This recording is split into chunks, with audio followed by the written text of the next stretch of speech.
गर्मियों में जब रोटी सब्जी बनाने का मन ना करे और घर में कोई हरी सब्जी भी ना हो तो इस नाश्ते को एक बार ज़रूर ट्राई कीजिएगा, क्योंकि ये इतनी चटपटी, इतनी शानदार, इतनी क्रिस्पी ये नाश्ता बनती है ना, बहुत ही कम चीज़ों से। और साथ ही बनाएंगे इसके साथ बहुत ही चटपटी सी चटनी। तो चलिए इस मज़ेदार सी रेसिपी को बनाना शुरू करते हैं। तो इसके लिए हमने यहाँ पे 2 मीडियम साइज़ की प्याज लिए हुए हैं। प्याज को हमने पहले ही छील कर धोकर रखा था। अब इसे रफली चॉप कर लेते हैं, क्योंकि हमें इसे चॉपर में बारीक काटना है। तो चलिए सारे प्याज को हमने कट कर लिया है। अब इसे चॉपर में ले लेते हैं और इसे बारीक कर लेते हैं। आप यहाँ पे 2 प्याज की जगह ज़्यादा भी प्याज ले सकते हैं। तो इसके साथ ही हमने यहाँ पे लिया है 2 हरी मिर्ची और 1 इंच अदरक का टुकड़ा। इसे भी इसमें डाल देते हैं, ढक्कन को बंद करते हैं और चॉपर को अच्छी तरह से चला लेते हैं और इसे बारीक कर लेते हैं। ये मिनटों में बहुत ही अच्छी तरह से प्याज इसमें बारीक कट जाते हैं। और ये देखिए हमारी ये प्याज कितनी अच्छी तरह से बारीक कट गई है। अब इस प्याज को रखते हैं साइड में और हमने यहाँ पे एक बर्तन में 2 कटोरी भर के हमने यहाँ पे गेहूं का आटा लिया है। और इसमें अब हमें डालना है स्वाद अनुसार नमक। हमने 1 बड़ी चम्मच नमक डाला है। साथ ही हमने यहाँ पे डाला 1 चम्मच अजवाइन, आधी चम्मच हमने डाला है कलौंजी और साथ ही हमने डाला 1 चम्मच चिली फ्लेक्स। आप इसकी जगह लाल मिर्च पाउडर भी डाल सकते हैं। और हमने जो भी प्याज मिर्ची अदरक को काटा ना, इसे भी डाल देते हैं। इन सबको अच्छी तरह से आटा में मिक्स कर लेते हैं। और इसके साथ ही हमने यहाँ पे कुछ हरे धनिया भी बारीक काट के लिए उसे भी डालकर अच्छे से मिक्स कर लेते हैं। तो सबको हमने अच्छी तरह से मिक्स कर दिया और ये देखिए कितनी अच्छी तरह से मिक्स हो गया है। तो अब इसमें डालते हैं इस नाश्ते की जान मलाई। हमने यहाँ पे फ्रेश मलाई ली थी 1 छोटी कटोरी, उसे डालकर अच्छी तरह से इसे आटे में मिक्स कर लेते हैं। इस मलाई की वजह से ये इतना स्वादिष्ट पराठा बनता है ना, बहुत ही चटपटी, बहुत ही स्वादिष्ट बनती है और काफ़ी क्रिस्पी बनती है। तो मलाई को अच्छी तरह से मिक्स कर दिया हमने। अब इसमें थोड़ा थोड़ा पानी डालकर हमें यहाँ पे सख्त आटा गूंथना है। हमें नरम मुलायम बिल्कुल नहीं करना, सख्त रखना है, ताकि ये बाद में थोड़ी सी नरम मुलायम खुद ब खुद पड़ जाती है। तो चलिए हमने आटा सख्त गूंथ कर तैयार कर लिया है।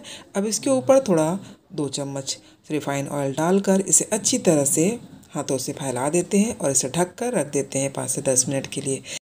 तो चलिए इसके साथ खाने के लिए हमने यहाँ पे एक चटपटी सी चटनी बनानी है। तो इसके लिए हमने यहाँ पे 4 टमाटर और 1 कच्चे आम लिए हैं। सबसे पहले हमें टमाटर को 2 टुकड़े में कट करने हैं और सारे टमाटर को हम इसी तरह कट करके पहले रख लेते हैं।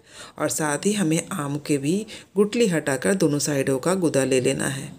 अगर गुठली ना हो तो आप इसे बीच से कट कर सकते हैं, पर हमारे आम में गुठली है इसलिए हमने 2 साइड से कट करके इसे ले लिया है। तो चलिए अब इसे एक थाली में उठा लेते हैं और इसे पकाने के लिए हमने यहाँ पे एक पैन बिठाया है। पैन में डालते हैं 2 बड़े चम्मच सरसों का तेल और तेल के गर्म होते ही हमें आम और टमाटर को इसमें डाल देते हैं। और साथ ही हमने डाला 2 हरी मिर्ची, 5 से 6 लहसुन की कलियाँ और 1 छोटी सी चम्मच भर के हमने डाला है नमक। और इसे अच्छे से पैन को हिलाते हुए इसे मिक्स कर देते हैं और ढककर इसे लो फ्लेम पे पकने देते हैं। हमें इसे दोनों साइडों से उलट पुलट करके अच्छी तरह से टमाटर और आम को पकाना है। ये चटनी बहुत ही स्वादिष्ट, बहुत ही चटपटी लगती है। हमारे घर में तो ये अक्सर बनती है। मैंने सोचा आज आप लोगों से भी ये रेसिपी को शेयर करती हूँ। ये बहुत ही चटपटी चटनी बनती है। आप इसे एक बार ज़रूर बनाकर खाएंगे। आप एक बार बनाएंगे तो बार बार बनाकर खाएंगे। और ये देखिए हमने दोनों साइडों से टमाटर और आम को अच्छी तरह से पका लिया है। और फ्लेम को ऑफ कर देते हैं और इसके ऊपर वाले छिलकों को, टमाटर के छिलकों को हटा लेते हैं। तो चलिए थोड़ा ठंडा हो गया था। अब चॉपर में डालकर सारे टमाटर को ले लेते हैं और साथ में आम के गुदा को भी निकाल कर इसमें डाल देते हैं। और ये चटनी इतनी लाजवाब होती है ना कि पूछो मत। आप इसे एक बार बनाकर खाना, हमें पूरी ये कहना आपको ये बहुत पसंद आने वाली है। तो चलिए नमक हमने पहले डाला था, अब हमने डाला है काला नमक, थोड़ी सी चाट मसाला और हमने आधी चम्मच काश्मीरी लाल मिर्च डाली है। इससे इस चटनी का कलर और भी अच्छा हो जाएगा। तो चॉपर में डालकर हमने इसे चला दिया और ये देखिए कितनी अच्छी तरह से चटनी पीस चुकी है। इसे पूरी तरह से बारीक नहीं करनी है, थोड़ी सी दरदरी ही रखनी है। तो चलिए अब हमने डाला यहाँ पे 1 छोटी चम्मच चीनी, प्याज कटी हुई और हरे धनिया, थोड़ा सा सरसों तेल डालकर। कच्चा तेल इस चटनी में बहुत ही अच्छा लगता है, इसलिए हमने थोड़ी सी सरसों तेल डाली है। आप चाहे तो इसमें सरसों तेल नहीं भी डाल सकते हैं, पर डालेंगे तो बहुत ही अच्छी लगेगी। तो चलिए चटनी को हमने अच्छी तरह से मिक्स कर दिया और ये लीजिए हमारी चटपटी सी चटनी बनकर तैयार हो गई है। आप इसे किसी भी नाश्ते के साथ एंजॉय कर सकते हैं। चटनी को रखते हैं साइड में और चलिए गर्मा गर्म पराठा बना लेते हैं। तो पराठा के लिए हमारा आटा काफ़ी नरम पड़ गया है। इसे एक बार अच्छे से हाथों से मसल देते हैं और पराठे की लोई के लिए एक बड़ी लोई लेकर इसे सूखा आटा लपेट कर इसे चलिए बनाते हैं पराठा। बहुत ही चटपटी, बहुत ही शानदार ये प्याज का पराठा बनता है। आप इस तरीके से एक बार प्याज का पराठा बना कर देखिए, आप यकीन मानिए आपको किसी भी सब्ज़ी की ज़रूरत नहीं पड़ेगी। तो लीजिए पतली रोटी बिल्कुल तैयार हो गई है। अब बीच में लगाते हैं 1 चम्मच तेल डालकर हमने अच्छी तरह से फैला दिया है। अब इसे दोनों साइडों से मोड़कर इसे स्क्वायर पराठे का शेप देते हैं।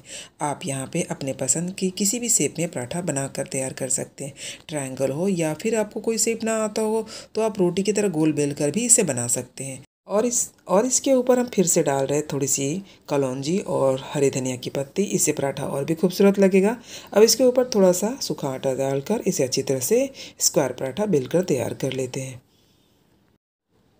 और ये लीजिए हमने इसे अच्छी तरह से बेल कर तैयार कर लिया है और पराठा हमारा बेल चुका है। तो चलिए तवा भी हमारा गर्म हो गया और इस पराठे को अब सेक लेते हैं। तो गर्म तवा में हमने डाला है इसे। अब एक साइड जब सिक जाएगा तो इसे पलट देते हैं और पलटने के बाद इसके ऊपर घी तेल जो भी आप पसंद करते हो उसमें डालें, अच्छी तरह से फैलाएं और हल्का लो मीडियम फ्लेम पे इसे सेकें, जिससे कि आपका पराठा काफ़ी खस्ता और क्रिस्पी बनेगा।